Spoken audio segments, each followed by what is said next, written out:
สบายดีทุกคนมื้อนี้แม่ค้าจะมาสาธิตวิธีการเฮ็ดสาขี้โมนเด้อทุกคนซึ่งว่าวิธีการจะมีจังได้นั้นเราไปเบิ่งกันเลยขั้นตอนแรกก็คือการใจใบมอนเนาะที่ว่าตัวมอนกินหนาลูกค้าตัวมอนกินแล้วเขาก็ใจเนาะสั้นให้ขี้มอนตกออกเด้อตามที่เห็นเลยเนาะ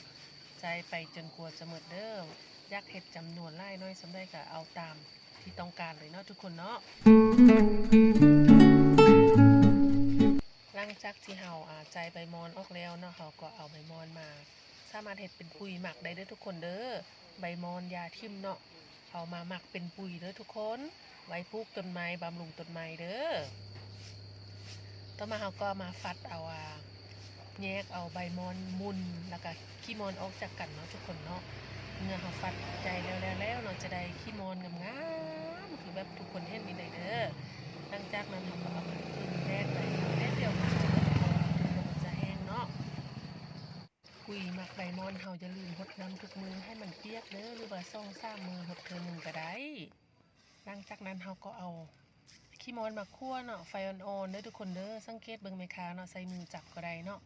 อุณหภูมิอ่อนๆคั่วจนสาขี้มอนเฮาแห้งเนาะทุกคนหอมเนาะทุกคนเนาะหอมแท้หอมมาเด้อสาขี้มอนบำรุงสุขภาพเด้อทุกคนเด้อเป็นยาวิเศษเนาะสำหรับสาขี้มอนเนาะคั่วไปจนกว่ามันจะแห้งเด้อทุกคนเด้อใส่ไฟอ่อนๆเนาะใส่ไฟอ่อนที่สุดเท่าที่จะอ่อนได้นะอุณหภูมิที่ว่ามือสามารถจับได้เด้อทุกคนสาขี้มอนเป็นยาบำรุงชนิดหนึ่งเนาะเป็นแบบยาสมุนไพรเด้อทุกคนเด้อช่วยให้ร่างกายแข็งแรงเนาะบำรุงเฮ็ดให้ลดความดันเนาะลดความดันแล้วก็ลดตั้งทรงเบาหวานนานาประการเด้อทุกคนเด้อรสชาติจะแซ่บหอมบ้านได้เนาะเฮามาชิมนำกันเลยเนาะง่ายๆเนาะคั่วแห้งแล้วก็หยิบมือนึงแล้วก็เทน้ำร้อนใส่เด้อปะไว้แป๊บนึงเนาะก็สามารถดื่มได้เลยเนาะทุกคนเนาะสามารถเติมน้ำได้ตลอดเด้อกินแบบหมดมือเลยก็ได้ทุกคนเนาะพวกได้เราก็เก็บใส่กล่องไว้เนาะรักษาไปได้โดนเด้อทุกคนเด้อกินแบบหมดปีเลยก็ได้เนาะ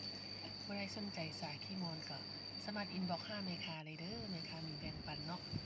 สาขี้มอนเม็ดใหญ่เนาะแล้วก็มีสาขี้มอนเม็ดน้อยเด้อนอกจากมีเมคายังมีสาใบมอนเด้อผู้ใดอยากได้ก็อินบ็อกซ์5เมคาเนาะเมคาจะแบ่งปันให้เนาะเมคาปล่อยออกราคาเบาๆเนาะสาขี้มอนหอมบ้านบำรุงสุขภาพเนาะเฮ็ดให้ผิวพรรณสดใสเด้อนอนหลับสบายผ่อนคลาย